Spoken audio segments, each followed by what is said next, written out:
똘똘 뭉쳐서 한마디 최상봉만 주장하는 게 조사의 경지고 이 산 전체를 주장하는 게 부처님 경지고 그런 거야. 탄어. 허공을 삼키다라는 뜻의 버포 두 글자면 통했다. 당대 석학들도 이 버포를 찾아가 가르침을 구했다. 함석헌 선생은 동양 사상을 묻고자 아침부터 대원암 일주문을 넘었고 자타공인 천재 양주동 박사는 장자의 가르침을 배우기 위해 오대산 월정사로 찾아갔다. 스님들도 예외는 아니었다.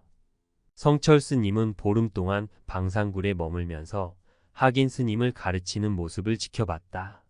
한국의 근현대사에서는 그 버포가 시대의 성각자로 통했다. 법룡 스님이 말하는 탄어 스님.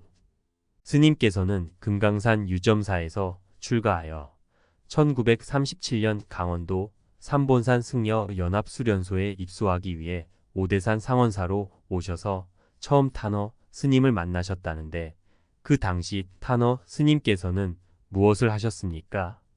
그때 탄어 스님은 선원 대중들과 같이 생활하면서 삼본산 승려 연합수련소의 수련생들에게 강의를 하기 위해 저녁때가 되면 하남 스님께 올라가 원문에 토를 달고 모르는 것이 있으면 묻고 배운 뒤 이튿날 우리에게 쭉 읽어주었지요. 그리고 대중들이 듣다가 의심이 나거나 모르는 것이 있으면 하남 스님이 직접 대답해 주었어요. 다시 말하면 탄어 스님이 풀어서 읽어주면 대중들은 그것을 듣고 대중 가운데서 모르는 사람이 질문하면 하남 스님이 대답해 주는 방식이었지요. 한마디로 말하자면 하남 스님은 탄어 스님을 하나 길러낸 셈이지요. 탄어 스님은 출가하기 전에 본래 유가에서 한문을 공부한 사람이었습니다. 그런데도 장자 남화경 같은 책을 읽어보니 통 모르겠더라는 겁니다. 그런데 나중에 불경을 보고 나서 보니 그때야 장자라는 책이 눈에 들어오더라는 겁니다. 탄어 스님은 장자를 다 줄줄 외우고 있었지요. 그리고 관흥 스님은 일본에 가서 공부를 했는데 유식론과 구사로는 관흥 스님보다 더 잘하는 사람은 없을 겁니다. 아마 지금도 제일일 텐데 장자에 대해서도 내가 이만큼 배웠으니 한국에 가면 내가 제일이지. 이렇게 생각하였는데 탄어 스님을 만나보니 대단하더라는 겁니다. 또 역사가 황희돈 선생은 탄어 스님을 보고 말하기를 집에다 처자를 놔두고 와. 그래. 장자 남화경을 줄줄 외우고 있어. 라는 말을 하였지요. 하남 스님도 탄어가 나보다 더 낫다. 라는 말씀을 가끔 했어요. 하남 스님도 수많은 경전을 다 보셨지만 칭찬을 아끼지 않았어요.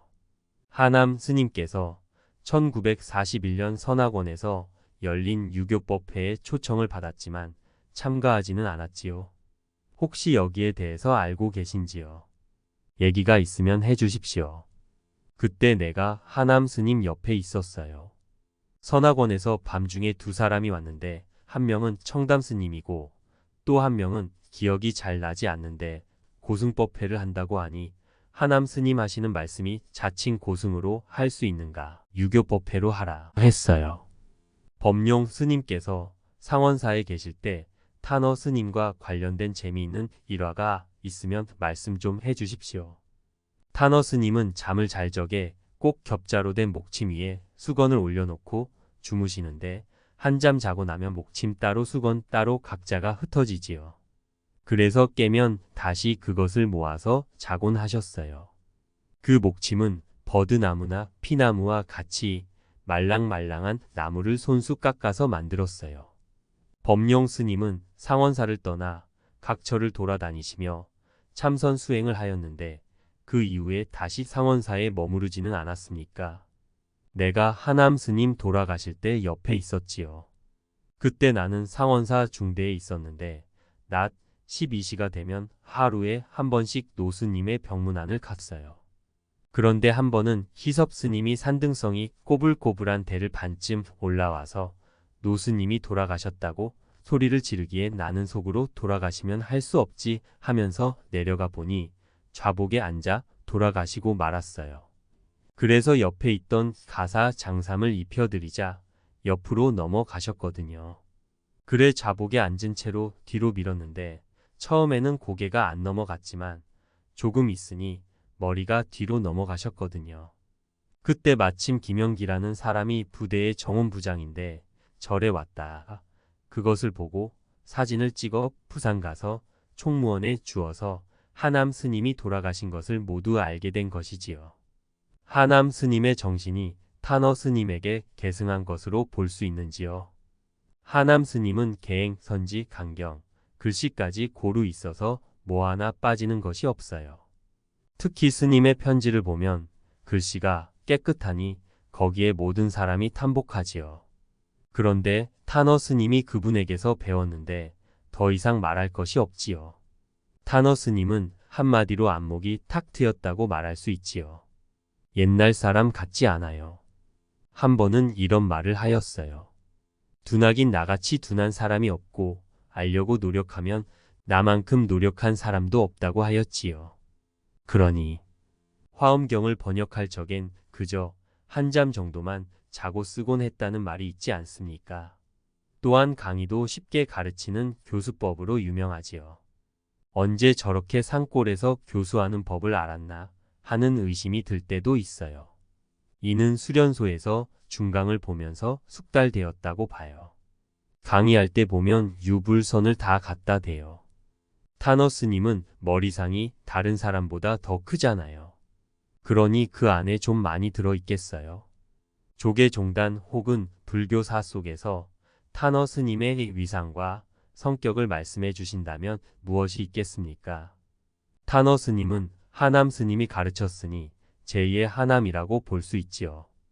법룡 스님, 봉암 사동화사, 비로암, 조실, 조계종 전계대화상 등 역임. 옛날엔 도학군자가 글 가르치고 돈 받는 법이 없어. 지금은 학교가 사회교육제도로 되어 가지고서 선생이 국가의 법으로서 모두 월급을 받게 되었지만 옛날에 그 사회교육제도가 발달되기 전에 자기가 자기 사랑에 앉아서 글을 가르치고 그래서 돈 받는 건 거의 없어. 저 보라고 굶어 죽어도 안 받아. 그러니까 사제간 의가 그렇게 두텁지.